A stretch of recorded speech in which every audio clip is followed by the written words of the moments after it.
por acima de tudo, amor.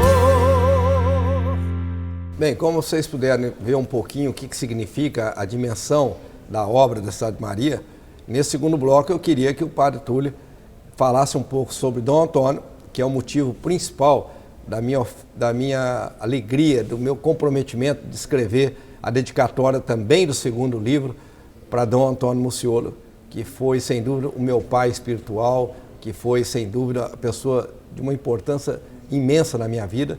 Nesse bloco eu vou mostrar algumas fotografias minhas com ele, mostrar a alegria que ele era, um homem, talvez o homem mais alegre que eu já conheci. Nós acabávamos todas as refeições, ele queria cantar, era almoço, era janta. Eu nunca vi uma pessoa ter tanta alegria, tanta dimensão de alegria na vida como Dom Antônio Muciolo. E por isso, sem dúvida nenhuma, ele foi o Elias na minha vida. E por isso eu queria que, Padre, que fala um pouco sobre a visão, quem era Dom Antônio e a visão dele pela Cidade de Maria, o amor que ele teve para fazer aquela obra de Deus. Dom Antônio Muciolo, ele foi um grande bispo aqui na cidade de Barretos e um visionário, né? O sonho dele era formar um centro, né? Ter um centro de formação de religiosos, de religiosas. Então, quando ele construiu a Cidade de Maria, quando ele fundou a Cidade de Maria, ele nada mais fez do que um condomínio fechado e ele abriu para várias casas religiosas para que elas viessem aqui, né, para construir, para edificar suas casas de formação, fazendo com que a cidade de Barretos também sempre fosse rica, né, em vocações sacerdotais, religiosos e religiosas. E para a administração dessa obra, que não é uma obra barata, não é uma obra fácil, então ele precisava de pessoas capacitadas. E eu falo que é aí que ele viu em você, Henrique, né? Essa pessoa capacitada, essa pessoa que, como você mesmo disse, né? Pega o boi pelo chifre, né? E falando um pouco até da passagem de Elias e de Eliseu, foi muito engraçado que eu estava celebrando na Casa de Apoio Madre Paulina nesse dia. E nessa passagem, porque eu gosto muito de citar, voltado para a realidade do hospital. Então a gente trabalhou nessa primeira leitura, até sua mãe estava presente, essa questão de que Deus, né, não deixe que sua obra acabe. Então Elias, ele foi ao encontro de Eliseu porque Elias sabia que ele não seria eterno, que um dia que seu fim estava próximo, mas que ele precisava passar o seu manto, ou seja, passar todo o seu conhecimento, passar tudo aquilo que ele fez para uma outra pessoa, para que ela desse continuidade, né? E aí entrou Eliseu. E aí a gente trazia um pouco isso até para a sua vida. Quando você foi escolhido para essa obra, tanto pelo Dom Muciolo, mas até mesmo pelo teu pai, né? É como se o manto que estivesse lá no ombro do Dr. Paulo passasse para você, nesse sentido de que você, a partir de agora, às vezes até se sentindo sem a capacidade, porque você mesmo disse, né, eu cuido de bois, eu não sei, né, cuidar de pessoas, da saúde, eu não tinha conhecimento. Mas aí a gente percebe o tanto que Deus capacita. Deus, ele nos escolhe. Ele não nos escolhe porque somos capacitados. E um ponto muito importante que você falou, e até é importante para as pessoas em casa entenderem, né? Deus, ele nos escolhe dentro das nossas mazelas, dos nossos limites, dos nossos pecados. Não é que aqui estamos diante de um Santo Henrique, não é? Mas o Henrique é um homem do povo, um homem, né, que tem seus pecados, sim, mas busca na sua vida, né, viver essa santidade, lutar contra o pecado, assumir o projeto de Deus.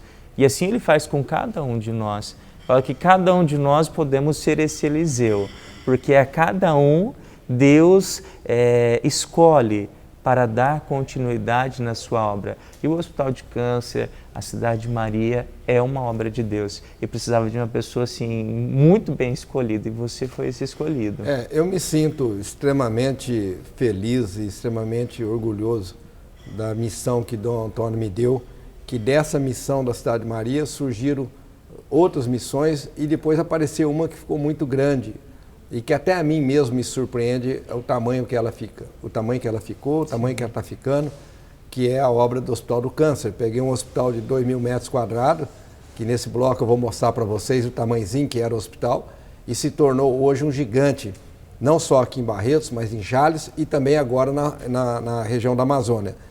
Nesse sentido de tudo, vocês estão vendo hoje nesse programa, desde o começo eu já deveria ter falado, mas vou falar agora, o sentido que eu pus, Jesus misericordioso, e que é um tema muito profundo, que nós sem dúvida vamos decorrer talvez um pedacinho nesse programa, mas fazer um programa especial para contar que no ano da misericórdia, no ano que foi instituído pela igreja, como é o tema desse ano da misericórdia? É o ano jubilar da misericórdia. Então, nesse ano, nós estamos tendo uma felicidade imensa que eu tenho que também compartilhar com vocês, de uma luta muito grande, que eu já tinha dito em alguns programas para trás, algumas dificuldades, e vou dizer profundamente, nós vamos mostrar para vocês o tanto que Deus é misericordioso, que nos salvou de uma tristeza imensa que nós vamos ter de fechar uma unidade em Fernandópolis. Mas por isso que nesse quadro e nesse programa, nós estamos falando um programa mais profundo sobre a visão e a missão que Deus determinou para cada um de nós, baseado no princípio de que eu me sinto extremamente alegre e preciso compartilhar essa minha alegria de ver a presença viva, mais viva, de Deus na nossa vida. E quando não foi, que tem sido cada dia que passa na minha vida, a surpresa de ver a presença da misericórdia de Deus. E voltando a um pouco que eu queria que a gente entendesse, Padre Túlio e o Padre Fernando, são duas pessoas que podem aprofundar isso, como é que Elias, naquele tempo, além de ser um profeta, ele fazia a missão como vocês fazem hoje, de serem padres, de serem pessoas que têm a missão, era mais ou menos assim? Isso que eu queria entender melhor. Naquele tempo, como não era muito antes de Jesus Cristo, como é que era a missão do profeta, no caso de Elias, Padre Fernando? A missão de Elias era itinerante. Ele caminhava e ele se deixava guiar pelo próprio Espírito do Senhor, que falava ao seu coração aquilo que ele devia anunciar e fazer. Então ele era um homem muito aberto, sem seguir tantas regras, onde ele passava, onde ele caminhava, ele sentia a inspiração de Deus para ele agir, pregar a palavra de Deus, anunciar o que Deus queria e também manifestar o poder de Deus sobre aonde ele estava, pregando que não havia vários deuses, mas havia um Deus único, que era o Deus Yahvé, o Senhor dos Senhores, naquela sociedade que era politeísta, né, de vários deuses. Então, Elias, é muito interessante porque Elias era um homem totalmente comum, era um homem que teve até depressão, Elias. Que a gente tem muitas vezes falar, as pessoas que têm depressão são aquelas que não têm Deus no coração, né, Padre Túlio? Sim. E muitas vezes até os homens da igreja falam essa heresia, né? Que como se uma pessoa que estivesse em sofrimento, triste, fosse uma pessoa que não tem fé. Mas Elias teve depressão que ele mesmo quis até se matar. Ele mesmo sentou embaixo de um junípero, pediu para Deus a morte, falou, Senhor, eu quero morrer, não quero mais viver. E daí Deus mandou para ele um pedaço de pão, mandou água, falou, Elias, come, bebe, levanta que você ainda tem muito caminho pela frente. Meu Deus! Então, Elias teve uma missão enorme. Mas como é bom saber isso, e como é bom, Padre Túlio, eu fico admirado porque essas histórias me enriquecem, devem enriquecer todos nós, de sabermos tanto que o ser humano é frágil e tem que passar por essa humilhação de ver que ele é fraco, né? E que os homens de Deus são mais fracos ainda. Meu Deus! E que para guiar o povo é necessário passar por essa fraqueza para entender as fraquezas que o povo também passa. Ah, entendi. Eu falo que quando a gente passa pela fraqueza, a gente faz uma outra experiência. de passar fazer a experiência da dependência de Deus.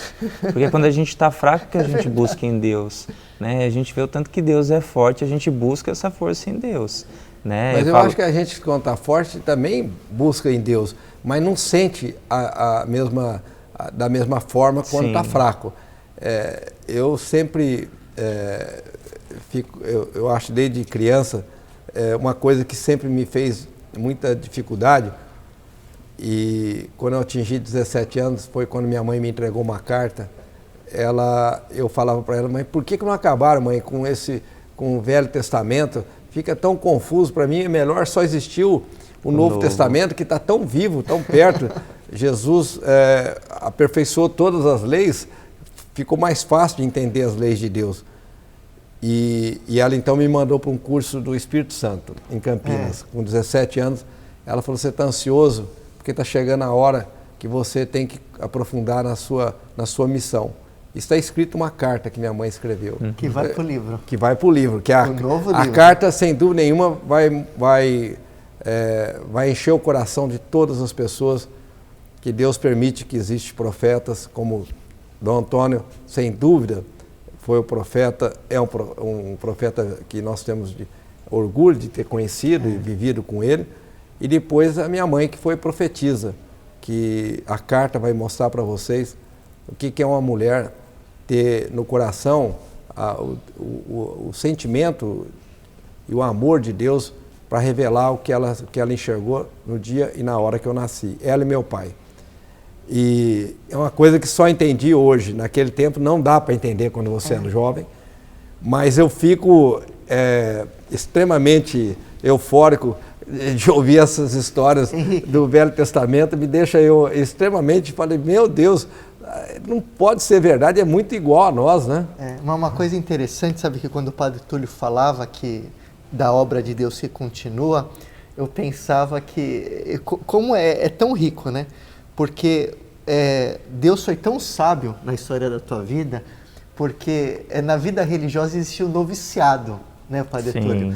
Que é um tempo onde o aluno, aquele que é chamado por Deus, pelo seu mestre, ele passa um tempo com o mestre para ele aprender a sua missão. Para depois que o mestre parte, ele saber o que ele tem que fazer. Então eu vejo que Deus, por meio do Dom Antônio, fez com você um noviciado. Eu acho que sim. Porque ele te acompanhou, Dom Antônio, né? Ele te chamou, que viu que você era um homem de capacidade, como o Padre Antônio, pega o boi pelo chifre, e ali Dom Antônio ficou do teu lado para te ensinar o caminho, para você ter prudência, sabedoria, e te dando coisas devagar. Para te lançando nas coisas de Deus devagar. A história mais importante de Dom Antônio, depois dessa chamada, foi a forma dele determinar que eu tinha de cuidar do meu pai, quando meu pai estava quebrando com o hospital, e dizendo que se um filho não olhasse pelo pai, porque meu pai estava ligado ao hospital, eu queria que o hospital quebrasse mesmo e pusesse fogo nele para nunca mais existir essa história na minha vida.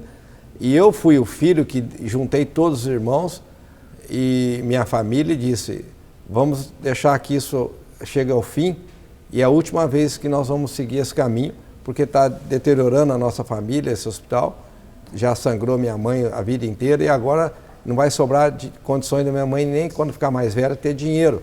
Então é melhor que isso acabe agora e vamos fechar. Então ele vendo que eu estava muito duro, que eu era muito firme nas minhas decisões, ele falou, não pelo hospital, mas pelo seu pai.